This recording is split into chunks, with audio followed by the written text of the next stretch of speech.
Olá, sou a Catarina Leite do Grupo 3 e estou aqui para falar um pouquinho sobre o texto Cannibal Culture da Deborah Hood. Nesse texto, a autora fala sobre a apropriação cultural dentro do meio artístico, mas diferente do que vimos nas nossas aulas de teatrais, ela dá um foco no cenário norte-americano, afinal ela é norte-americana, e também dá um ênfase nas dificuldades que os nativos americanos sofrem. Então vou falar um pouquinho sobre o texto e depois vou associar com a situação latino-americana. Dentro do texto, a autora cita várias ocasiões em que ela presenciou a apropriação cultural e o preconceito contra artistas nativo-americanos. Ela diz que a apropriação cultural seria pegar da cultura de um outro e ter ela como a sua. E depois que tem como sua, pode comercializá-la, modificá-la, fazer o que você quiser com ela, como se ela realmente pertencesse ao seu grupo. E dentre todos os casos mencionados pela autora, há um que se destaca, que é de um jovem nativo americano que, depois de passar por várias lojas que vendem artigos de sua cultura e ser rejeitado por todas elas, se depara com essa apropriação cultural, se depara com esse preconceito. Mas por que eu digo isso? Bem, todos os donos da loja eram homens brancos, o que mostra que a apropriação cultural atingiu um nível tão alto em que as próprias pessoas pertencentes à cultura que está sendo apropriada se veem excluídas por aqueles que estão tomando ela deles. Além de tudo isso, a autora diz que a apropriação cultural não se limita apenas ao que é palpável, mas também se expande para as questões ritualísticas e religiosas. Mas o que seria essa expansão? Essa expansão seria a disponibilização, por meio da venda, da participação de outros não pertencentes a uma cultura para participarem de rituais, sejam eles religiosos ou não, entendeu? Seria como se estivessem vendendo um tipo de ingresso para um teatro ou para um show. Só que não é bem assim. É uma coisa ritualística, é uma coisa religiosa, em que as pessoas dessa cultura acreditam. E o outro vem e invade como se fosse apenas uma apresentação, mais um show para eles assistirem, mais um entretenimento. Chega até a ser trágico dizer que as mesmas pessoas que apropriam de uma cultura, que usufruem dela e tomam ela como sua, são as mesmas que falam que aquilo não é arte, que aquilo é apenas um artesanato, que aquilo não deveria estar exposto em uma galeria, não deveria de ter uma exposição daquilo.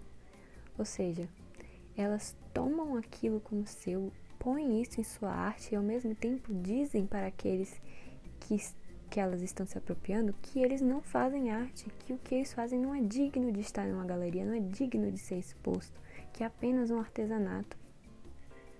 O que nos leva a uma das maiores contradições, que seria ao mesmo tempo em que eles dizem que aquilo não seria digno de estar em uma galeria, não seria digno de estar em um museu, os museus pegam, sem o consentimento dos povos dessas culturas, artefatos, sejam eles religiosos, sejam eles ritualísticos. Os museus, na maioria das vezes, nem se preocupam em saber realmente o que aquele artefato é para aquela cultura.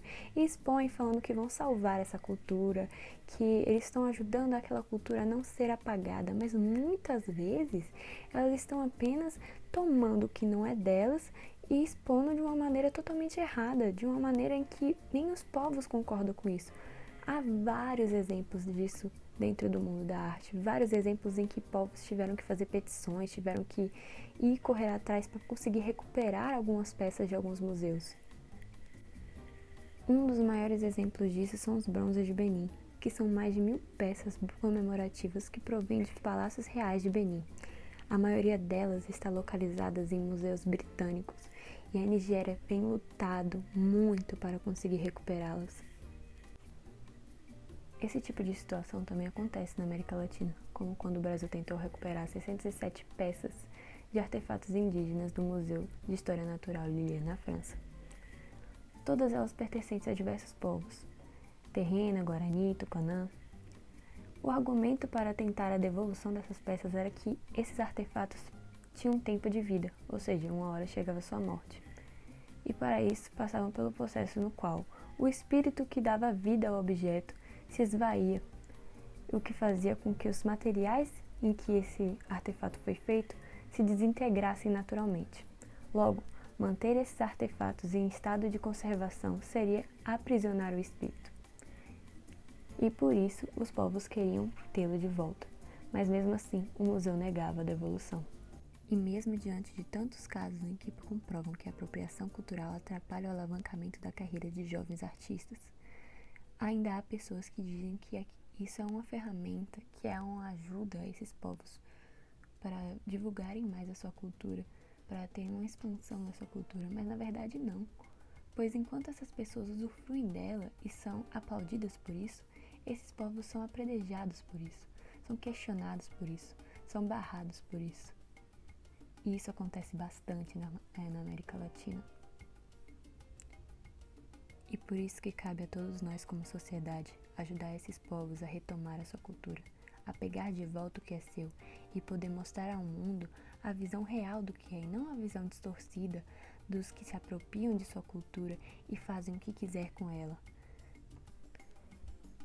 Esse processo de retomada de suas culturas tem acontecido de forma lenta, porém intensa. Várias instituições têm trabalhado para ajudar esses povos a retomar a sua voz, como alguns museus do Rio de Janeiro e de São Paulo, que têm organizado exposições colaborativas, onde os objetos são manipulados e escolhidos por indígenas para serem apresentados ao público, o que já mostra um grande avanço.